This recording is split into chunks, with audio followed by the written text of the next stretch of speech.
IPL 2024 mega టోర్నీలో Rajasthan Royals మళ్లీ success track ఎక్కింది.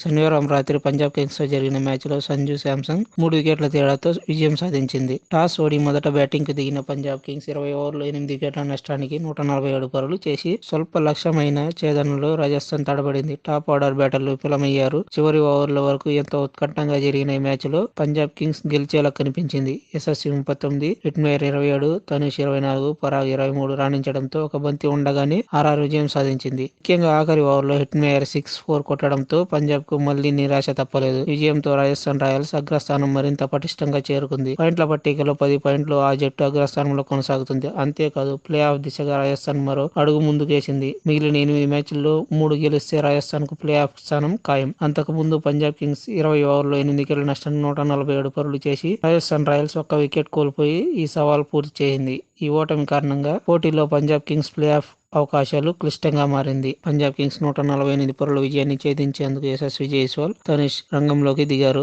వరుసగా విఫలమవుతున్న యశస్వి జైస్వాల్ ఈ మ్యాచ్లో కాస్త నిలకడగా ఆడాడు. తనీష్ తో కలిసి తొలి వికెట్ కు 56 పరుగుల భాగస్వామ్యం నెలకొల్పాడు. అయితే లివింగ్స్టన్ బౌలింగ్ లో అవుట్ అయ్యాడు. 31 బంతుల్లో 3 ఫోర్ల సాయంతో 24 పరుగులు చేశాడు. ఆ తర్వాత యశస్వి జైస్వాల్ 39 పరుగులు, సంజు శాంసన్ 18, పరాగ్ 23, జురెల్ 6, పావెల్ 11, కేశవ్ మహారాజ్ 1 పరుగు చేసి అవుట్ అయ్యారు. ఆఖర్లో హిట్మేయర్ 10 బంతుల్లో 1 4, 3 సిక్సర్ల సాయంతో అజేయంగా 27 పరుగులు చేసి రాజస్థాన్ రాయల్స్ ని విజయం దిశగా అడుగుపెట్టింది. పంజాబ్ బౌలర్లు Sam Curran 2, Rabada 2, Livingstone 1, Harshdeep Singh 1, Harshal Patel 1 wicket తీశారు.